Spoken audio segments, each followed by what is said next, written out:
So, before you get a glue, the very first thing you need to do is really look at the boards and consider how you want them to look. Now, this is of course for your tabletop.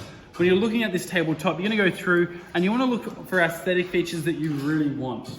Now, if you start to look at mine, you'll see that there's some grain patterns coming down here and some defects. Now, I personally really like those defects in the timber. Some you like, some you don't. There was a knot in some of my timber, and so I cut that piece out because I didn't want it. After selecting the timber you choose, what you need to go through and do is you need to look at the way the grain's formed, and you need to make sure that it's reversing in pattern. So the very first pattern you're going to come through and see is on this board.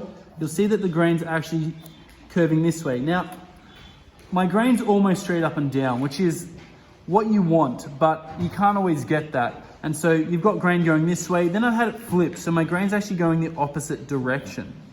And the reason we have it going the opposite direction is because it means instead of curving like this when the two pieces get together because they're going the same way, I'm just going to curve like this and stay flatter and remain flatter, so it's less likely to warp out of space. And then for the third board, I've got it going the opposite direction again. That's really important you set your board up like this.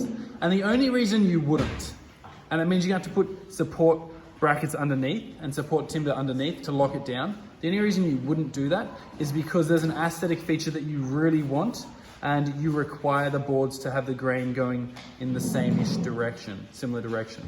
Now, for that, there is extra work that needs to be done. So if you do need to do that, please come and see me and we'll sort that out in class. Anyway, I'll see you guys in the next video.